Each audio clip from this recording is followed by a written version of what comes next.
Skill number 3 is diction.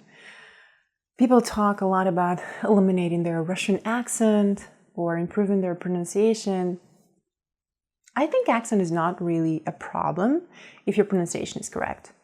Accent means you pronounce some sounds slightly differently from how native speakers would pronounce them. But you need to work on your pronunciation if you really mispronounce words, not sounds. And when we mispronounce words, it means we either cannot make the proper sound at all, like the sound th is very difficult for many people, or oh, they say oh, it's just a different sound. Or when you don't stress the words correctly, right? Instead of feedback, you say feedback. Again, that is incorrect pronunciation, and that is not accent. Accent is just, your way of pronouncing some sounds. Diction is important because if you work on your diction, if you have better diction, you can help native speakers understand you better. When we speak Russian, we barely open our mouth. I don't know what your native tongue is, but if your native tongue is Russian, I know that I can speak Russian with my lips barely open. And if you look at how English speakers talk, you will see that they open their mouth a bit more, a bit wider, actually a lot wider. And in order to make a lot of English sounds right, you have to drop your jaw lower and you have to open your mouth more. So if your first language is Russian, just take it as it is. You have to develop a habit of opening your mouth wider, dropping your jaw lower, and then a lot of English sounds will come out easier, a lot easier.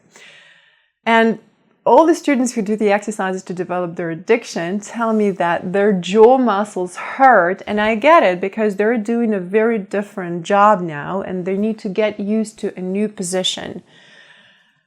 Because you don't speak English all day, right? Then you switch to your first language and then they get back to that position that is the norm for your articulation and jaw muscles.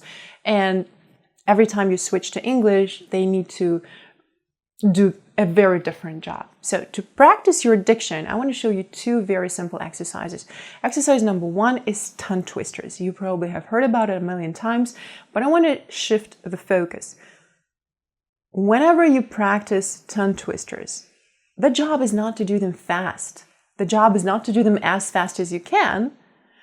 The job is to say every word in a tongue twister distinctly, because if you lack the skill of pronouncing certain sounds, you want to practice exactly that. Let's take a very simple tongue twister, like Peter Piper picked a peck of pickled peppers, right? Very few people actually pay attention to the p sound. It's very different from the Russian p sound.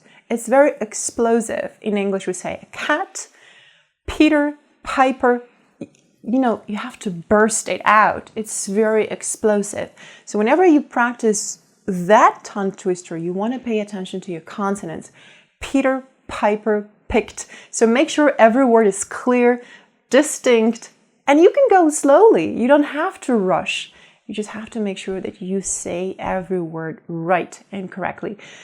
Find the sounds that you need to practice. Maybe it's p, maybe it's k, maybe it's th, maybe it's o. I don't know. I will include a bunch of tongue twisters that I repeat myself every once in a while. And once you have learned to say them distinctly, then you can practice speed, because it's also a very fun exercise and it's a very valuable skill. Another exercise that can help you and your jaw muscles get used to a new position and open your mouth a bit wider is...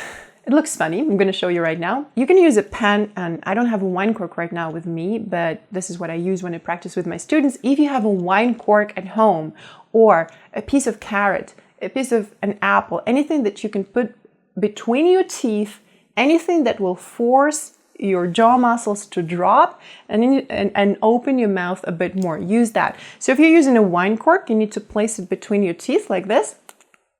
And hold it. If you're using a pen, you can do what I'm doing right now. So you can hold it like this.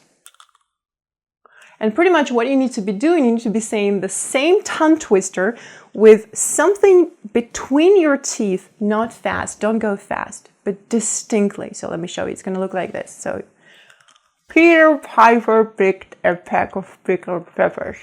I know it looks funny and ridiculous, so make sure when you do it, no one is around. Or you do it with all family members so that everybody has fun. The point of this exercise is that you have to say at least a paragraph. Saying one sentence with a pen or a wine cork between your teeth will not do it. It's not enough. It's important that you read a long paragraph or maybe say a few tongue twisters in a row. And it's important that you say it with something between your teeth distinctly.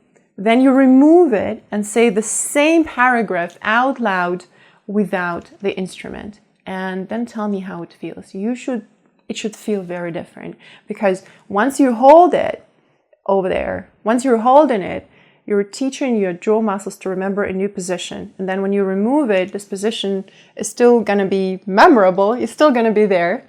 And once you remove a pen, your muscles still remember the position. And when you start speaking without anything between your teeth, you should open your mouth a bit wider on autopilot. Well, you should be doing that, but of course, probably it will not happen the first time you do the exercise.